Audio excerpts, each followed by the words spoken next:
Capítulo 8. Os grandes capadócios. Nem a todos, meus amigos, nem a todos cabe filosofar sobre Deus, pois o assunto não é tão simples e baixo. Nem a todos, nem diante de todos, nem em qualquer momento, nem sobre todos os assuntos, mas diante de certas pessoas, em certas ocasiões e com certos limites. Gregório de Nazianzo. A região da Capadócia ficava no sul da Ásia Menor, em territórios que hoje pertencem à Turquia. Ali despertaram 3 dirigentes eclesiásticos, que merecem ser contados entre os gigantes do IV século. Estes 3 gigantes são Basílio de Cesareia, o teólogo que a posteridade conhece como o Grande, seu irmão Gregório de Nissa, famoso por suas obras sobre a contemplação mística, e o amigo dos dois, Gregório de Nazianzo, o grande orador e poeta, de cujos hinos muitos são obras clássicas da Igreja de fala grega. Mas antes de narrar sua vida e obra, devemos nos deter para fazer justiça a outros personagens não menos meritórios, se bem que frequentemente esquecido no meio de uma história que reconhece pouco a obra das mulheres. Trata-se de Macrina, a irmã de Basílio e de Gregório de Nissa. Macrina da Capadócia. A família de Macrina, Basílio e Gregório era profundamente religiosa, e suas raízes cristãs se estendiam pelo menos até 2 gerações atrás. Seus avós maternos tinham passado 7 anos escondidos nos bosques durante a perseguição de Décio. Vários membros da sua casa os acompanharam neste exílio, e entre estes seus 2 filhos, Gregório e Basílio. Este Gregório, tio dos nossos capadócios, mais tarde chegou a ser bispo. Quando Basílio, o pai dos irmãos, cuja vida narraremos agora, ele chegou a ser um famoso advogado e mestre de retórica, e se casou com uma cristã de nome Emília, que posteriormente conhece como Santa Emília, cujo pai também fora cristão e tinha morrido como mártir. Portanto, os avós dos nossos capadócios tinham sido cristãos, tanto por linha paterna como materna, e um dos seus tios era bispo. Basílio e Emília tiveram 10 filhos, 5 mulheres e 5 homens. Das primeiras sementes, conhecemos o nome de Macrina. Dos homens, 4 nomes nos são conhecidos: Basílio, Naucrácio, Gregório e Pedro. Destes 10 irmãos, 4 receberam o título de santos: Macrina, Basílio, Gregório e Pedro. Ao que parece, todas as mulheres eram mais velhas que os nomes. A mais velha de todas era Macrina. Basílio era o mais velho dos homens vivos, pois o outro irmão, cujo nome não conhecemos, tinha morrido ainda criança. Mesmo assim, Macrina ainda era 10 anos mais velha que Basílio. Aos 12 anos, Macrina já era uma mulher formosa, e seus pais deram os passos que naquela época eram costume para preparar seu casamento. Entre seus muitos pretendentes, escolheram um jovem parente do agrado de Macrina, e que prometia ser advogado. Tudo parecia estar pronto quando o jovem noivo morreu de repente. Depois de um tempo de prudência, os pais de Macrina começaram a fazer os arranjos para que sua filha pudesse se casar com algum outro pretendente. Mas a jovem se negou a concordar com estes preparativos, dizendo que seu compromisso era com um matrimônio e que seu esposo estava esperando por ela no céu. Por fim, fez votos de que nunca se casaria e que se dedicaria à vida religiosa em sua localidade, enquanto acompanhava e ajudava sua mãe. 2 ou 3 anos antes do compromisso de Macrina, tinha nascido Basílio, um menino doentio, por cuja saúde seus pais oraram sem cessar, até que em uma visão prometeu ao pai de Basílio que, seu filho viveria. Uma mulher camponesa foi trazida para amamentar o pequeno Basílio, que assim travou uma amizade forte com seu irmão de leite, Doroteu, mais tarde presbítero. Basílio era o orgulho de um pai que tivera de esperar mais de 10 anos por um filho homem. Nele se concentravam suas esperanças de que alguém continuaria seu renome de advogado e orador, e por isso Basílio recebeu a melhor educação possível. Estudou primeiro em Cesareia, a principal cidade de Capadócia, depois em Antioquia, em Constantinopla e por último em Atenas. Ali ele estudou junto com o jovem Gregório, que mais tarde viria a ser o bispo Nazianzo, e também junto com Juliano, ainda Prinélope, mais tarde conhecido como o Apóstata.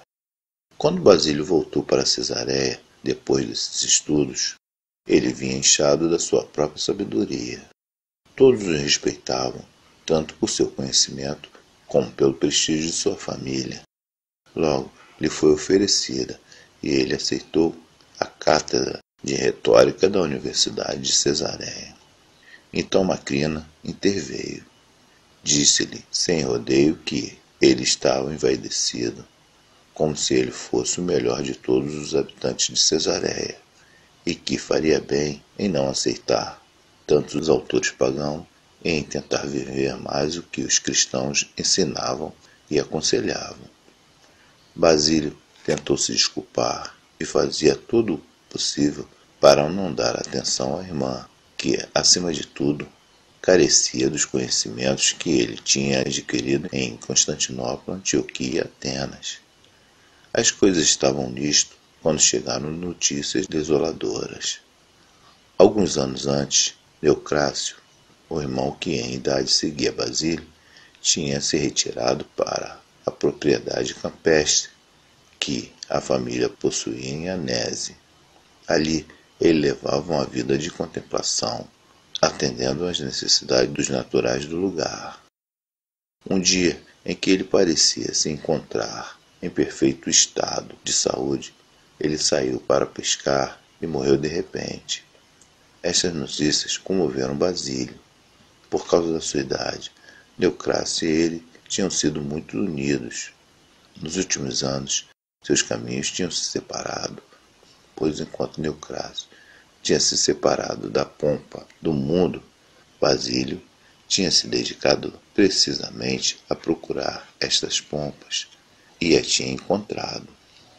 O golpe foi tão forte que Basílio decidiu reformar sua vida.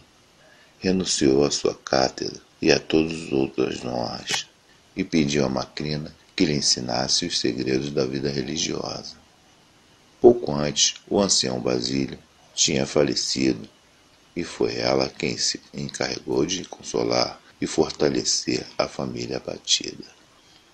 A maneira de Macrina buscar esse consolo, todavia, consistia em fazer seus familiares pensar no gozo da vida religiosa. Por que não se retirar para as terras de Anese e se dedicar a uma vida de renúncia e contemplação? A verdadeira felicidade não está na glória deste mundo, mas em servir a Deus. E servir podemos muito melhor quando nos desembaraçamos de tudo que nos prende ao mundo. A vestimenta e a comida deviam ser simples, o leito duro e a oração constante. Em outras palavras, Macrina propunha uma vida semelhante à que levavam os monges do deserto. Mas a isto se somava ainda outro elemento. Macrina e sua mãe, Emília, não viveriam sozinhas, mas tentariam recrutar um número reduzido de mulheres que quisessem acompanhá-las nesta nova vida. Macrina, Emília e várias outras mulheres se retiraram para Anese, enquanto Basílio, seguindo os sonhos de sua irmã, partia para o Egito e regiões circunvizinhas para aprender mais sobre a vida dos monges. Como mais tarde foi Basílio quem mais fez para difundir e regulamentar a vida monástica na vida da igreja de fala grega. E como foi Macrina quem o inspirou e que se dedicou a isto antes do seu irmão, podemos dizer que a verdadeira fundadora do monaquismo grego foi Macrina, que passou o restante dos seus anos na comunidade monástica de Anesse. Mais adiante, veremos como seu impacto foi grande sobre Basílio, que também abraçou a vida monástica. Por fim, no ano de 380, pouco depois da morte de Basílio, seu irmão Gregório de Nissa foi visitá-la. Sua fama era tão grande que ela era conhecida simplesmente como a Mestra. Gregório nos transmitiu informações valiosas sobre aquela visita em sua obra sobre a ressurreição. Ele começa dizendo que Basílio, grande entre os santos, tinha partido desta vida e ido ter com Deus, e todas as igrejas sentiam que deviam lamentar sua morte. Mas sua irmã, a Mestra, ainda vivia e por isso foi visitá-la. Gregório, todavia, não encontraria facilmente consolo na presença de sua irmã, que estava sofrendo de um forte ataque de asma em seu leito de morte. Gregório nos conta que a presença da Mestra despertou toda a minha dor, pois ela também estava prostrada para morrer. Macrina o deixou chorar, e depois que ele tinha expressado sua dor, ela começou a consolá-lo, falando-lhe da esperança cristã da ressurreição. Por fim, depois de tê-lo animado e consolado na fé, Macrina morreu tranquilamente. Gregório fechou seus olhos, pronunciou o ódio fúnebre e saiu para continuar a obra que ela e seu irmão lhe tinham confiado. Basílio o Grande. Enquanto isso, Basílio tinha voltado de sua viagem para o Egito, a Palestina e outras terras onde havia monges que podiam lhe ensinar a vida contemplativa. Embora perto de Anesse, ele e seu amigo Gregório de Nazianzo fundaram uma comunidade para homens semelhante à que Macrina tinha fundado para mulheres. Para Basílio, a vida comunitária era um elemento essencial, pois quem vive sozinho não tem a quem servir, e o cerne da vida monástica está no serviço aos outros. Ele mesmo sempre se mostrou disposto a este serviço, e realizava as tarefas mais humilhantes entre seus monges. Ao mesmo tempo, porém, ele se dedicou a escrever regras e princípios que regulamentassem sua vida. Dessas regras se deriva toda a legislação da Igreja grega com respeito à vida monástica, e por isso Basílio frequentemente recebe o título de pai do monaquismo oriental. A vida retirada, no entanto, era um luxo de que Basílio não podia desfrutar por muito tempo. Mal tinha passado 6 anos em Híbora, quando foi ordenado presbítero, apesar de contra sua vontade. Basílio e o bispo de Cesareia não se davam muito bem, e depois de diversos conflitos, nosso presbítero decidiu voltar para Híbora. Ali, ele ficou até que Valente assumiu o trono imperial. Como este era ariano, o bispo de Cesareia decidiu esquecer suas desavenças com Basílio e mandou buscar o santo monge, que poderia ser um aliado poderoso contra os ataques do arianismo. Basílio saiu do seu retiro e se preparou para a luta. A situação em Cesareia era triste. O tempo ruim tinha causado uma grande escassez de alimentos, e os ricos armazenavam tudo que podiam conseguir. Basílio começou a pregar contra isto, e ele mesmo vendeu todas as suas propriedades para alimentar os pobres. Além disso, ele dizia: se cada um tomasse somente o de que precisasse e desse o restante aos que estavam precisando, não haveria nem rico nem pobre. Quando morreu o bispo e a sede ficou vaga, os nicenos estavam convencidos de que era necessário que Basílio fosse eleito para ocupar o cargo. Os arianos, por seu lado, tentaram fazer tudo possível para evitá-lo. Com este propósito, concentraram sua atenção no único ponto que poderia impedir que Basílio fosse um bom bispo: sua saúde frágil. Mas entre os presentes estava o bispo Gregório de Nazianzo, o pai do amigo de Basílio, que respondeu a esta objeção perguntando se eles queriam eleger um bispo ou um gladiador. Mais tarde, Basílio foi eleito o novo bispo de Cesareia. Trata-se de Cesareia na Capadócia e não de Cesareia na Palestina, onde o famoso historiador Eusébio tinha sido bispo. Sabia que sua eleição lhe acarretaria conflitos com o imperador, que era ariano. Pouco depois da eleição de Basílio, Valente anunciou sua intenção de visitar a cidade de Cesareia. Estas visitas imperiais geralmente tinham consequências tristes para os nicenos, pois o imperador fazia tudo para fortalecer o grupo ariano na cidade que visitava. Para preparar o caminho para a visita imperial, numerosos funcionários chegaram a Cesareia. Uma das tarefas de que o imperador os tinha incumbido era que dobrassem o ânimo do novo bispo com promessas e ameaças. Mas Basílio não era fácil de dobrar. Por fim, durante uma entrevista acalorada, o prefeito pretoriano Modesto perdeu a paciência e ameaçou Basílio com confisco de bens, exílio, torturas e morte. A isto, Basílio respondeu: a única coisa que possuo que poderia confiscar são estes farrapos e alguns livros. Tampouco pode me exilar, pois onde quer que me mandes, serei o hóspede de Deus. E quanto às torturas, meu corpo já está morto em Cristo. A morte me fará um grande favor, pois me levará mais rápido à presença de Deus. A cena recordava os antigos tempos das perseguições.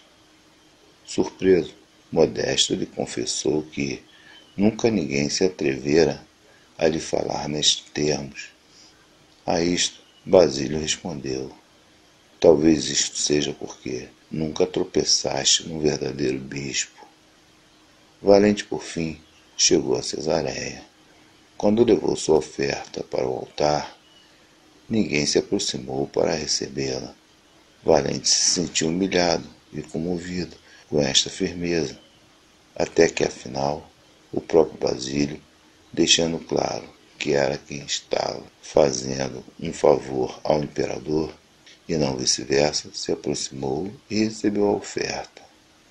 Poucos dias depois, o filho de Valente ficou gravemente doente.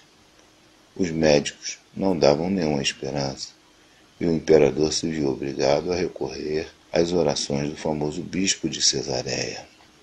Basílio orou pelo menino, depois de exigir de Valente que ele fosse batizado e educado na fé ortodoxa.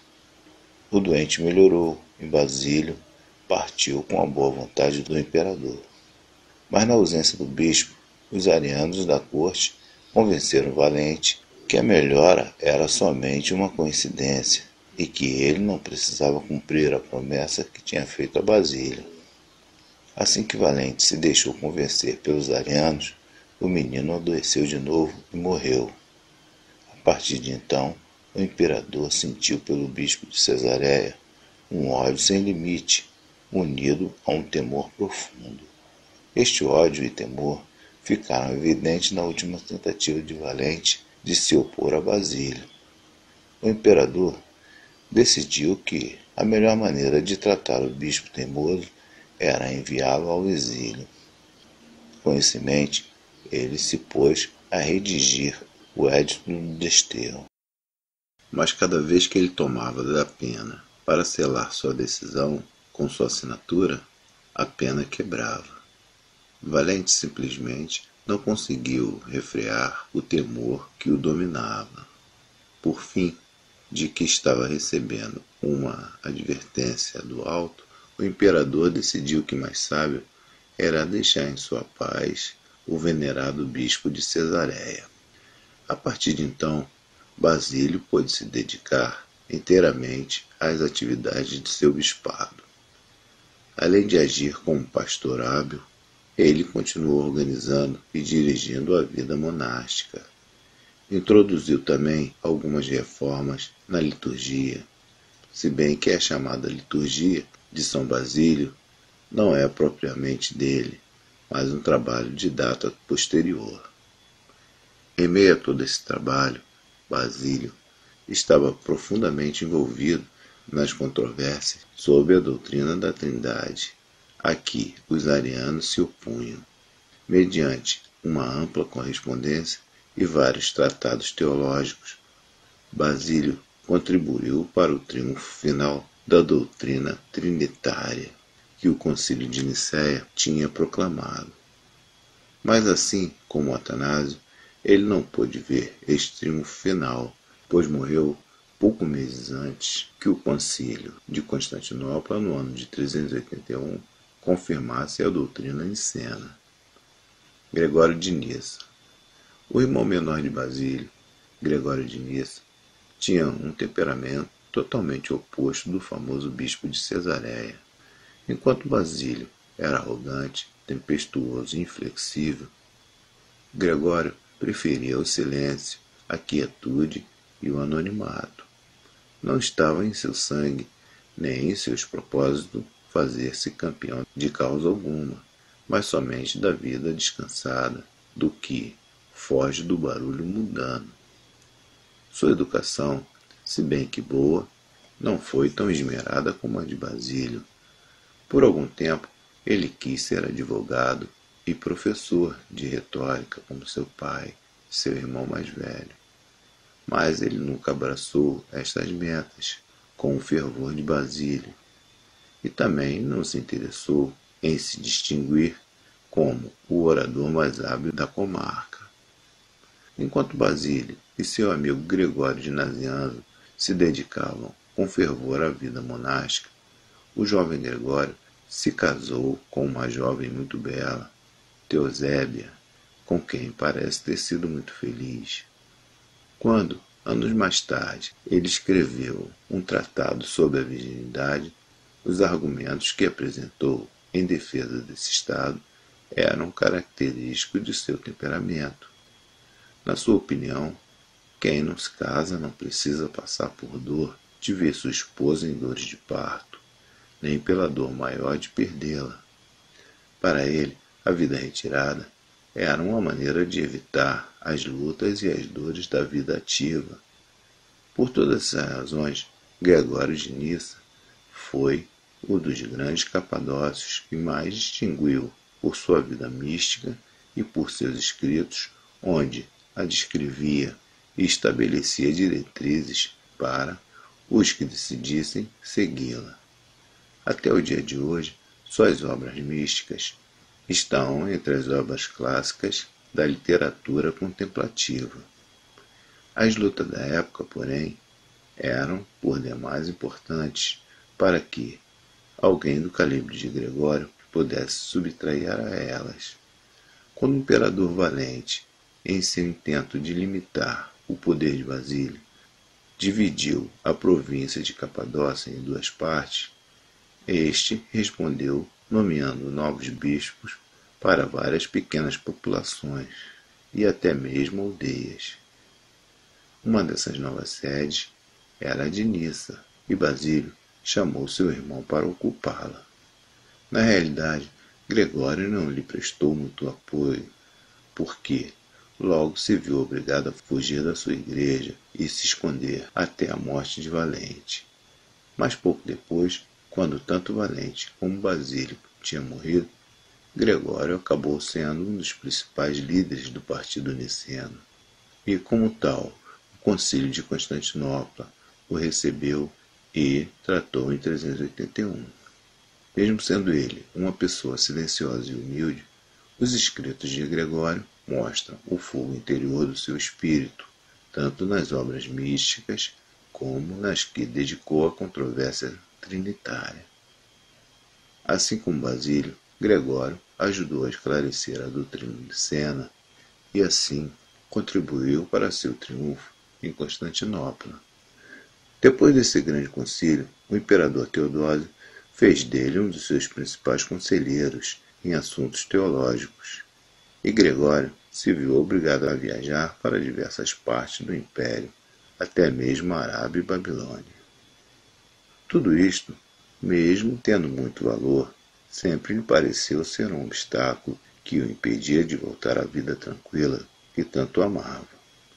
Finalmente, depois de ter certeza de que a causa nicena estava firmemente estabelecida, Gregório voltou para o seu lugar, retirado, e se esforçou para desviar sua atenção do mundo. Ele teve tanto sucesso nisto que não sabemos nem a data e circunstâncias de sua morte. Gregório de Nazianzo.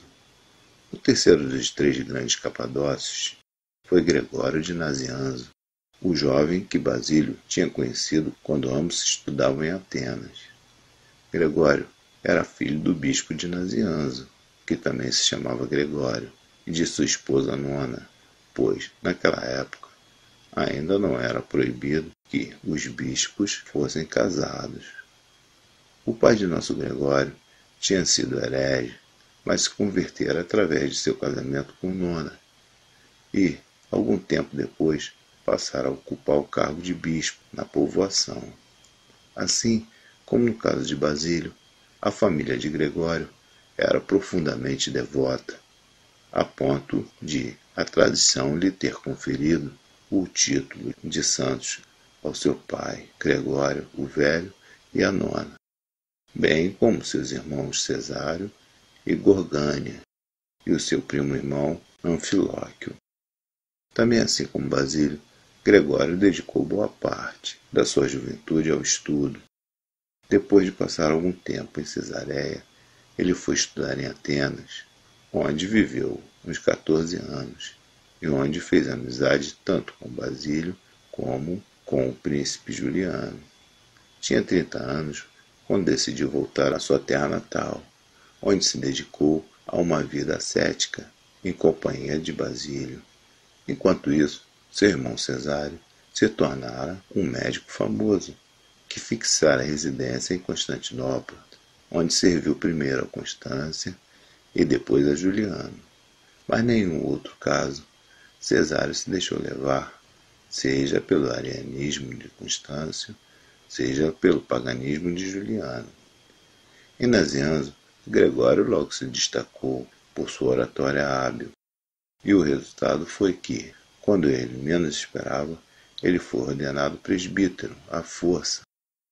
Fugiu para Íbano, onde Basílio tinha fundado sua pequena comunidade monástica. Mas, mais tarde, decidiu voltar para Nazianzo, onde pronunciou o famoso discurso sobre as obrigações do pastor. Este discurso começava dizendo: "Fui vencido e confesso minha derrota." A partir de então, Gregório viu-se cada vez mais envolvido nas controvérsias da época, quando, pouco tempo depois, Basílio teve de nomear diversos novos bispos para contrabalançar as ações de Valente. Um deles foi Gregório, a quem fez bispo de Sacima, uma aldeia que era pouco mais que uma encruzilhada no caminho. Gregório sempre encarou esse ato de Basílio como uma imposição, e a amizade entre os dois sofreu. Pouco depois, morreram em rápida sucessão Cesário, Gorgônia, Gregório o Velho e Nona. Só e entristecido, Gregório saiu de sua igreja para se dedicar à meditação. Estava nesse retiro quando o alcançou a notícia da morte de Basílio, com quem ainda não estava totalmente reconciliado. O golpe foi rude e deixou Gregório abatido, mas quando por fim se recompôs, ele tinha tomado a decisão de intervir na contenda de que tentara fugir, e a que Basílio tinha dedicado tantas energias. No ano de 379, ele se apresentou em Constantinopla. Nesta época, o arianismo ainda gozava do apoio do poder político. Em toda a cidade, não existia uma única igreja ortodoxa. Na casa de um parente, Gregório começou a celebrar cultos ortodoxos. Nas ruas, o povo o apedrejava. Em mais de uma ocasião, grupos de monges arianos irromperam em seus cultos e profanaram seu altar. Mas, em meio a tudo isso, Gregório continuava firme. Os hinos que ele compunha, a firmeza de sua convicção e o poder de sua oratória substiam o ânimo da sua pequena congregação. Durante essas lutas, Gregório pronunciou seus 5 discursos teológicos sobre a Trindade, que até hoje ainda são tidos como uma das melhores exposições da doutrina trinitária. Por fim, seus esforços tiveram sua recompensa. Em fim de 380, o imperador Teodósio entrava triunfante em Constantinopla. Teodósio era um general católico, natural da Espanha, que logo expulsou os arianos da cidade. Pouco depois, o imperador se fez acompanhar por Gregório em sua visita à Catedral de Santa Sofia. Todos estavam reunidos ali em um dia nublado, quando um raio de sol abriu passagem entre as nuvens e foi cair sobre Gregório. Imediatamente, os presentes viram nisto um sinal do céu e começaram a gritar: Gregório Bispo, Gregório Bispo. Como isto convinha a seus interesses, Teodósio imediatamente deu sua aprovação. Gregório, todavia, não desejava este cargo, e foi necessário convencê-lo de proceder uma eleição em regra. O desconhecido monge Dionisiano era agora patriarca de Constantinopla. Alguns meses mais tarde, quando o imperador convocou um concílio que se reuniu em Constantinopla, Gregório de Nazianzo, como bispo da capital, presidiu as primeiras sessões. Nesta tarefa, Gregório estava fora de seu ambiente e dizia que os bispos se comportavam como um enxame de vespas alvoroçadas. Quando alguns dos seus adversários destacavam o fato de que Gregório era bispo de Sacima e que, por isso, não poderia fazê-lo, poderia sê-lo também de Constantinopla, Gregório se dispôs a renunciar a um cargo que nunca tinha desejado, e assim o fez. Nectário, o governador civil de Constantinopla, foi eleito bispo da cidade e ocupou o cargo com relativa distinção, até que lhe sucedeu João Crisóstomo, de quem falaremos mais adiante.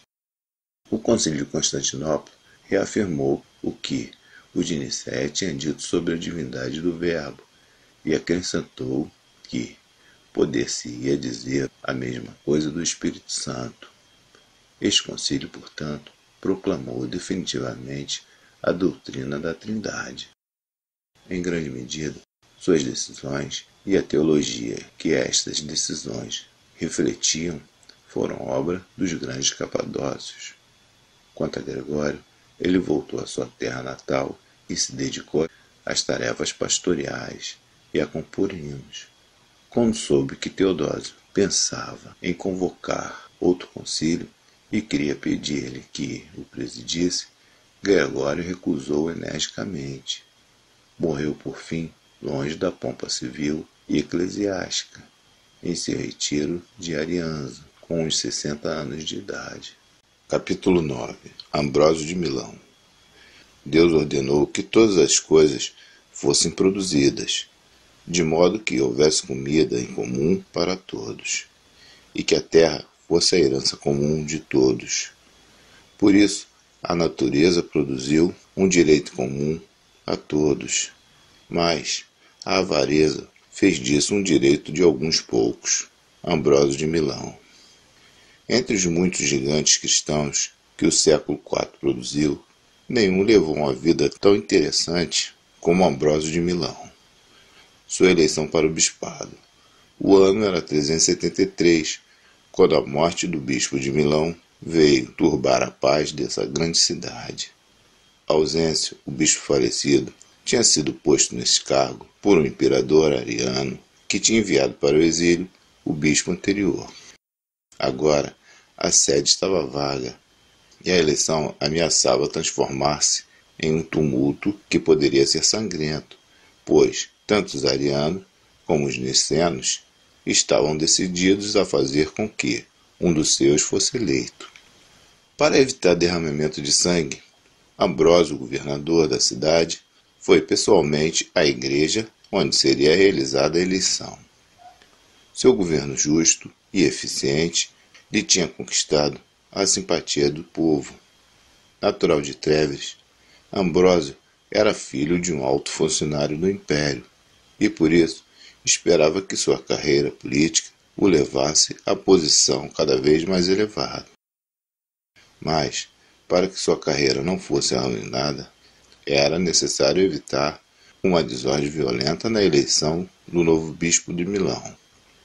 Com isso em mente, Ambrósio foi à igreja, pediu a palavra e começou a exortar o povo com a eloquência que mais tarde o faria famoso. À medida que Ambrósio falava, a multidão se acalmava, dando a impressão de que os esforços do governador teriam bom êxito. De repente, um menino gritou: Ambrósio bispo. Inesperadamente, o povo também começou a gritar: Ambrósio bispo, Ambrósio bispo, Ambrósio, Ambrósio. Para Ambrósio, este grito da multidão podia significar o fim da sua carreira política. Por isso ele abriu passagem entre o povo, foi até o pretório e condenou diversos presos à tortura, na esperança de perder sua popularidade. A população, porém, o seguia e não se deixava convencer. Então o jovem governador mandou trazer para sua casa mulheres de má fama, para assim destruir a opinião que o público tinha dele. Mas o povo continuava na frente de sua casa e continuava gritando que queria que Ambrósio fosse seu bispo. 2 vezes ele tentou fugir da cidade ao se esconder, mas seus esforços fracassaram. Por fim, rendendo-se à insistência do povo e à ordem imperial, ele concordou com ser bispo de Milão. Ambrósio, todavia, nem sequer tinha sido batizado, pois nessa época muitas pessoas, especialmente as que ocupavam cargos políticos elevados, demoravam seu batismo até o final dos seus dias. Por isso, foi necessário começar batizando-o. Depois, no transcurso de uma semana, ele foi feito sucessivamente leitor, exorcista, acólito, subdiácono, diácono e presbítero, até que foi consagrado bispo 8 dias depois do dia 1º de dezembro de 373. O pastor de Milão. Ambrósio não quis ser bispo, mas a partir do momento em que aceitou o cargo, ele se dedicou a cumprir cabalmente suas funções. Para ajudá-lo no trabalho administrativo da igreja, ele chamou para junto de si seu irmão, Urânio Sátiro, que era governador de outra província. Fez vir também o presbítero Simpliciano, que anos antes lhe tinha ensinado os rudimentos da fé cristã, para que fosse seu mestre de teologia. Sendo um homem culto e dedicando-se com assiduidade aos estudos, Ambrósio, em pouco tempo, veio a ser um dos melhores teólogos da Igreja Ocidental. Urânio Sátiro morreu pouco depois, em consequência de um naufrágio, mas no tempo que passou com Ambrósio, ele ajudou o novo bispo a pôr seus assuntos em ordem e a tomar nas mãos as rédeas da igreja que lhe coube dirigir. Pouco depois da morte do seu irmão, os acontecimentos deram a Ambrósio ocasião de mostrar a maneira com que entendia suas responsabilidades pastorais. Um forte contingente godo atravessou as fronteiras do Danúbio com a permissão das autoridades imperiais.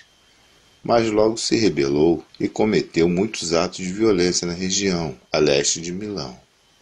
Em resultado a isto, chegaram muitos refugiados à cidade, e muitos cativos permaneceram presos à espera do resgate. Diante dessa situação, Ambrósio mandou fundir e vender uma parte do tesouro da igreja para ajudar os refugiados e pagar o resgate dos cativos. Imediatamente, os arianos o acusaram de ter cometido um sacrilégio. Ambrósio retrucou: é muito melhor guardar almas para o Senhor do que ouro, porque quem viu os apóstolos sem ouro reuniu também as igrejas. A igreja não tem ouro para armazená-lo, mas para entregá-lo, para gastá-lo em favor dos que têm necessidade. Melhor é conservar os vasos vivos que os de ouro. Da mesma forma, Ambrósio lhe disse ao escrever sobre os deveres dos pastores, que a verdadeira força consiste em apoiar os débeis contra os poderosos, e que eles devem convidar para as suas festas e banquetes não os ricos, que podem recompensá-los, mas os pobres, que têm maior necessidade e que não pode lhe oferecer nenhuma recompensa. Ambrósio teve outra oportunidade de pôr esses princípios em prática, quando, pouco depois da morte de Valente, o novo imperador Graciano condenou um nobre pagão injustamente à morte. O homem em questão não fazia parte do grei de Ambrósio, mas o bispo cria que seus deveres se estendiam além dos membros da igreja. Graciano, que provavelmente suspeitava o que Ambrósio queria dele, se negava a lhe conceder a audiência. Finalmente, Ambrósio conseguiu entrar às escondidas no lugar onde o imperador estava dando uma exibição de caça, e ali insistiu com ele para que perdoasse a vida do réu. A princípio, o imperador e seu séquito se indignaram contra quem interrompia suas diversões. Mas, mais tarde, vencido pela coragem do bispo e pela justiça do seu pedido, Graciano perdoou o condenado e agradeceu a Ambrósio por tê-lo obrigado a fazer justiça. Ambrósio, porém, nunca ficou sabendo do seu triunfo mais importante. Entre seus ouvintes, na Catedral de Milão, estava um jovem intelectual que tinha seguido uma longa peregrinação espiritual. Agora, os sermões de Ambrósio foram um dos instrumentos que Deus usou para sua conversão. Aquele jovem se chamava Agostinho, e mesmo tendo sido Ambrósio quem o batizou, o bispo de Milão parece ter notado os dotes excepcionais do seu novo convertido, que depois viria a ser o mais famoso de todos os gigantes de sua época, o bispo contra a coroa. O trabalho pastoral de Ambrósio não se limitou à pregação, à administração dos sacramentos, à direção dos assuntos econômicos da igreja, e etc. Como se tratava de um verdadeiro gigante, radicado em uma das principais cidades do império, e como também se tratava de um homem de princípios firmes e convicções profundas, era inevitável que, a longo prazo, ele entraria em choque com as autoridades civis. Os conflitos mais importantes de Ambrósio com a coroa foram os que o colocaram frente a frente com a imperatriz Justina. No Ocidente, governava, além de Graciano, seu meio-irmão Valentiniano II. Este era menor de idade, e por esta razão a regência recaía sobre Graciano. Mas na ausência de Graciano, a mãe de Valentino, Justina, tinha muito poder, e ela tinha a firme intenção de usar esse poder para afirmar seu filho sobre o trono e para promover a causa ariana, da qual ela era partidária convicta. Contra seus planos se levantava Ambrósio, cuja política consistia em preencher cada sede das proximidades que ficava vaga com um bispo ortodoxo. Por outro lado, Justina devia grandes favores a Ambrósio, Pois, quando houve uma rebelião nas Gálias, e o usurpador Maximiano derrotou e matou Graciano, estava o trono de Valentiniano a ponto de ser tirado. Ambrósio foi com o embaixador até o usurpador e o convenceu a não invadir o território de Valentiniano. Apesar dessas dívidas de gratidão, Justina estava decidida a obrigar Ambrósio a lhe ceder uma basílica para que, em Milão, pudesse ser celebrado o culto ariano. Ambrósio se negava a fazê-lo, e seguiu-se uma série de confrontos memoráveis. Em uma ocasião, quando Ambrósio e a congregação estavam sitiados na basílica pelas tropas imperiais, Ambrósio venceu a resistência dos sitiantes, dirigindo os fiéis em cânticos de entusiasmo e esperança, pois Ambrósio se tornou famoso também pelos hinos que introduzia no culto cristão, que foram uma das principais armas contra seus inimigos. Em outra ocasião, quando lhe foi ordenado que entregasse os vasos sagrados, Ambrósio respondeu: Não posso tirar nada do templo de Deus, nem posso entregar o que recebi para guardar e não para entregar. Agindo assim, estou fazendo um bem ao imperador, pois não convém que eu os entregue, nem que ele os receba. Em meio a essas constantes contendas com o imperador, Ambrósio mandou escavar sob uma das igrejas da cidade, e foram descobertas 2 esqueletos decapitados. Alguém se lembrou que, quando era criança, tinha ouvido falar dos mártires Gervásio e Protásio, e imediatamente os restos foram batizados com estes nomes. Em breve se espalharam rumores de milagres que aconteciam por causa das relíquias sagradas, e o povo se uniu cada vez mais em defesa do seu bispo. Por fim, a hostilidade de Justina para com Ambrósio lhe custou o trono e a vida do seu filho, pois, com uma longa série de maquinação que visavam o bispo, Justina somente conseguiu que o usurpador Maximiano atravessasse os Alpes e invadisse seus territórios. Teodósio, o imperador do Oriente, acudiu em defesa do menino Valentiniano e derrotou Maximiano. Mas quando Teodósio regressou aos seus territórios, ele deixou Valentiniano sob os cuidados do conde de Arbogasto, que primeiro o oprimiu e por fim o mandou matar. Assim, Teodósio acabou se tornando o único dono do império. Teodósio era ortodoxo, inclusive foi ele quem convocou o Concílio de Constantinopla, que marcou o triunfo final da fé nicena. Mas apesar disso, sob seu governo, Ambrósio voltou a entrar em choque com a autoridade imperial. Houve 2 conflitos maiores entre o bispo e o imperador. Em ambos, Ambrósio saiu vencedor, se bem que podemos dizer com toda a justiça que, no primeiro caso, era Teodósio quem estava com a razão, e a vitória de Ambrósio trouxe consequências graves. O primeiro conflito surgiu quando um grupo de cristãos fanáticos queimou a sinagoga judia no pequeno povoado de Caline. O imperador ordenou que os culpados fossem castigados e que, além disso, construíssem a sinagoga destruída. Contra isso, Ambrósio dizia que era algo ímpio por parte de um imperador cristão obrigar outros cristãos a construir uma sinagoga judaica. Depois de diversos encontros, o imperador cedeu.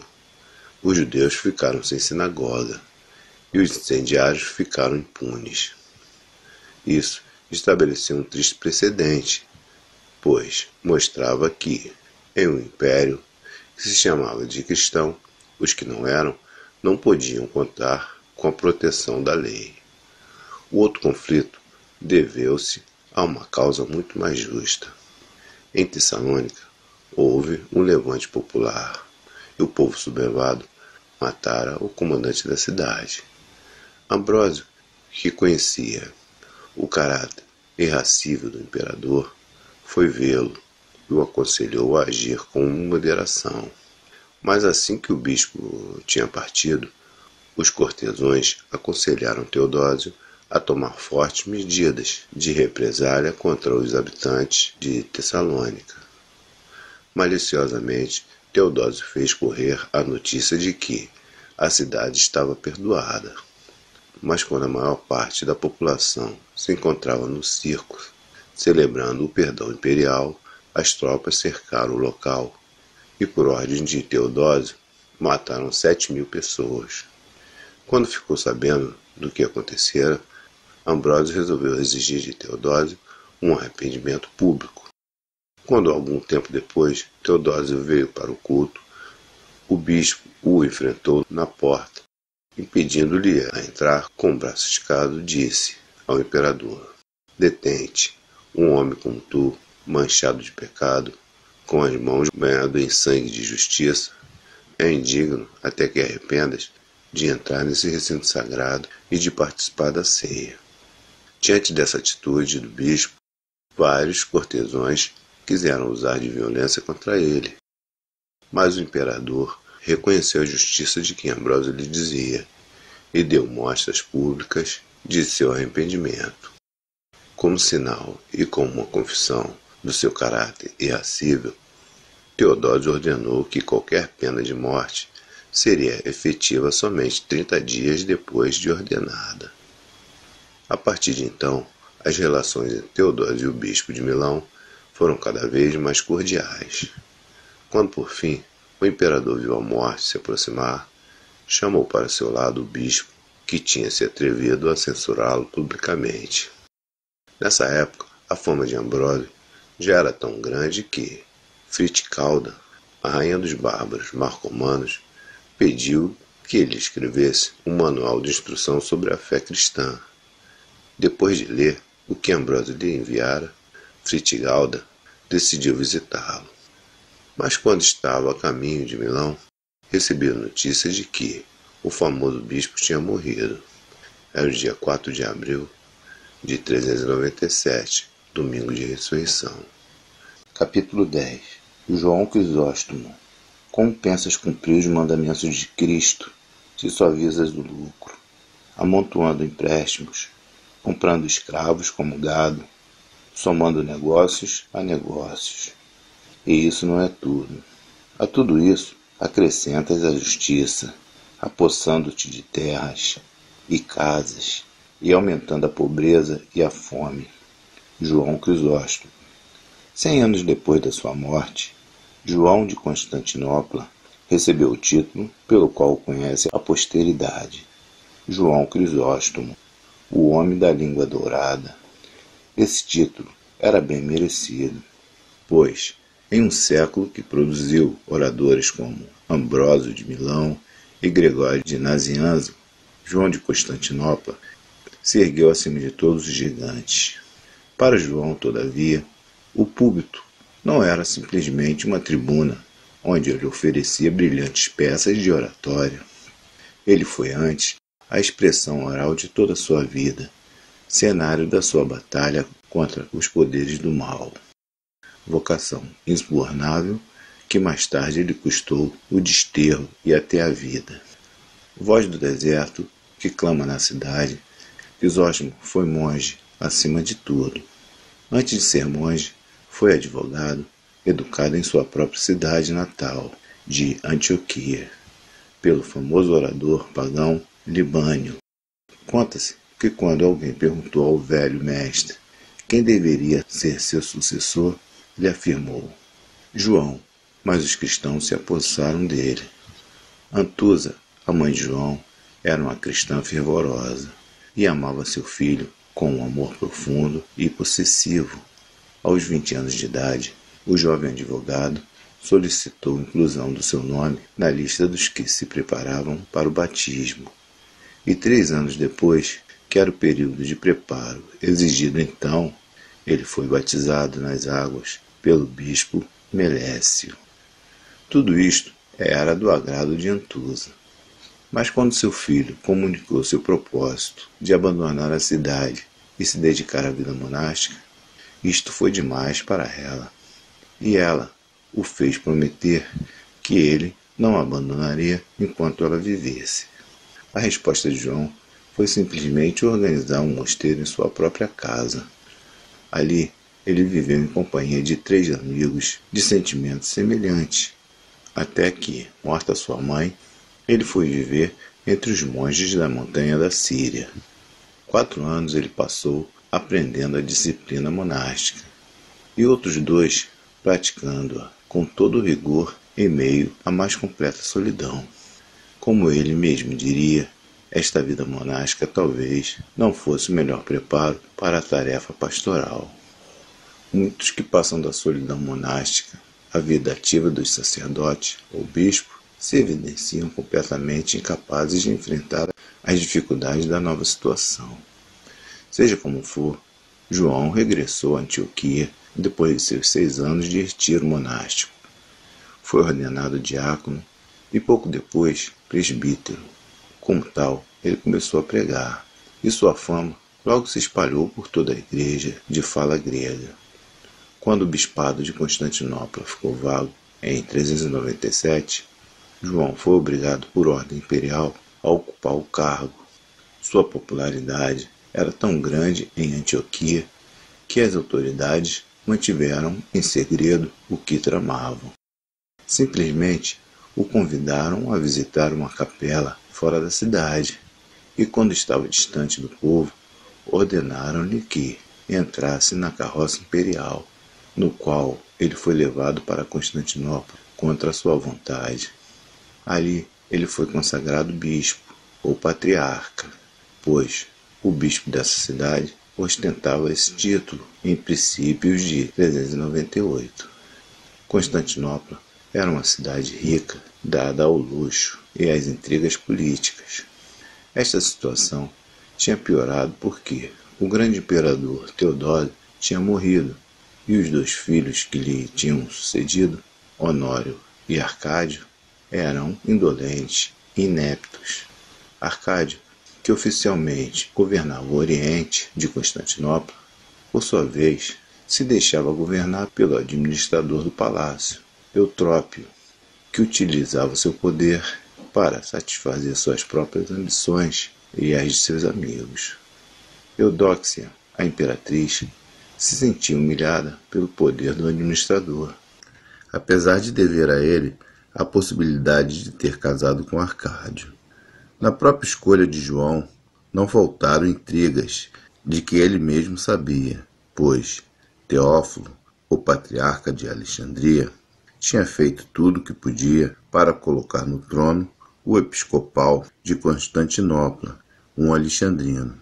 Eutrópio tinha imposto sua vontade e nomeado o antioquano João. O novo bispo de Constantinopla não sabia de nada disso. Até onde conhecemos seu caráter, é bem provável que, mesmo tendo conhecimento de tudo, ele teria agido como agiu. O antigo monge continuava sendo, e não podia tolerar a maneira com que os habitantes ricos de Constantinopla queriam adaptar o evangelho aos seus próprios luxos e comodidade. Seu primeiro objetivo foi reformar a vida do clero.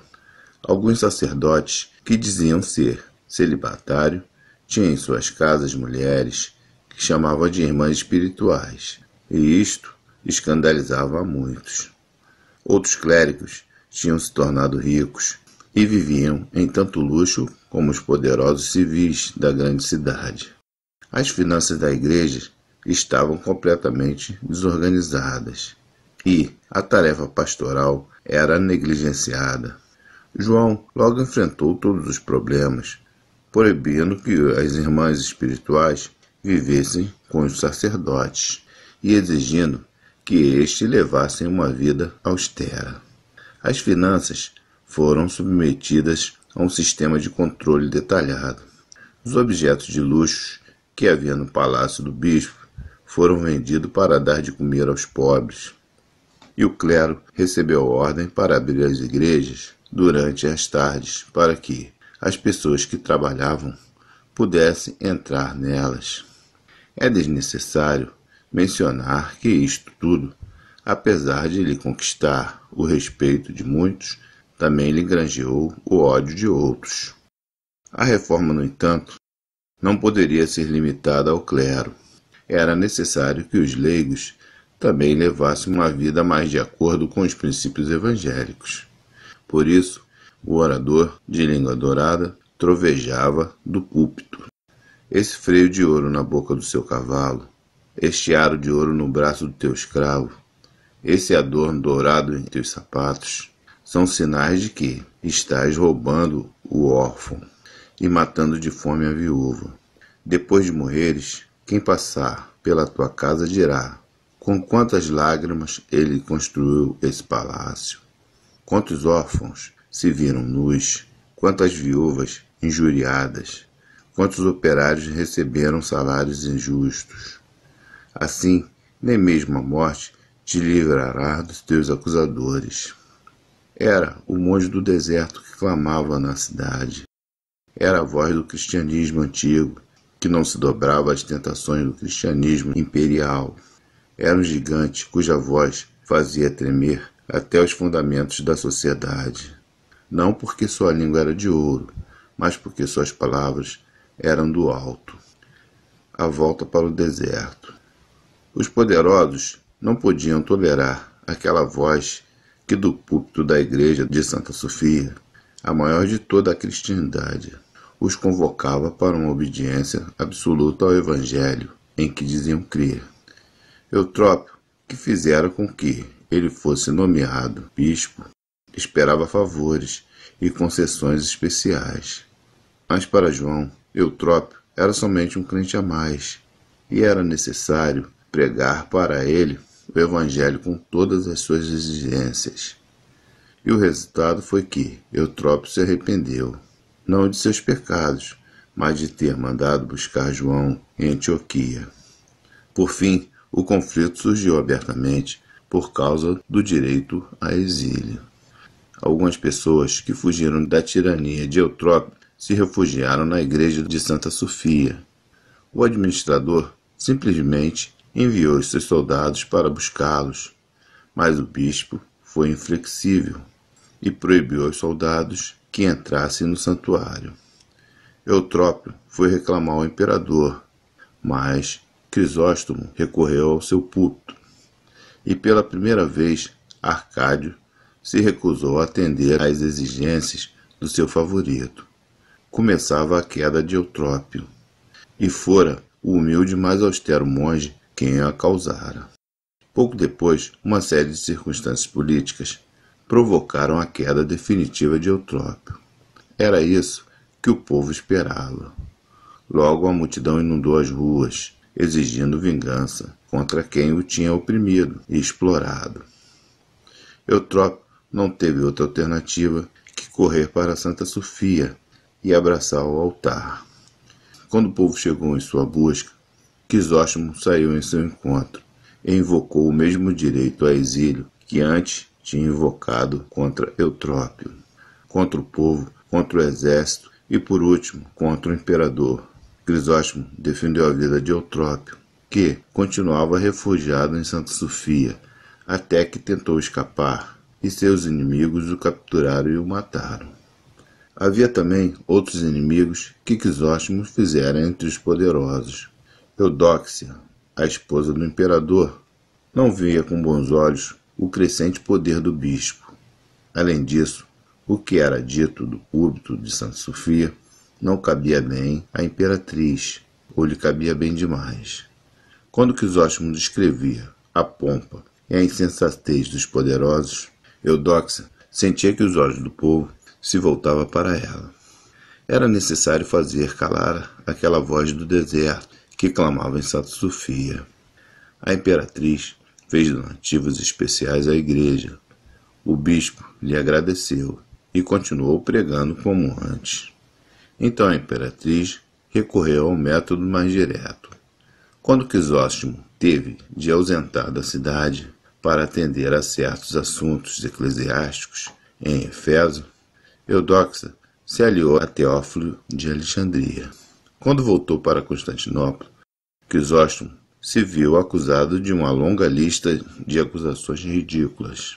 diante de um pequeno grupo de bispos que Teófilo reuniu em Constantinopla. Crisóstomo não fez caso algum deles e simplesmente continuou pregando e cumprindo com seus deveres pastorais. Teófilo e os seus o declararam culpado e pediram a Arcádio que o desterrasse. Incitado por Eudóxia, o imperador concordou com o pedido dos bispos e ordenou que João Crisóstomo abandonasse a cidade. A situação era tensa, o povo estava indignado. Os bispos e o clero das proximidades se reuniram em Constantinopla e prometeram seu apoio a Crisóstomo.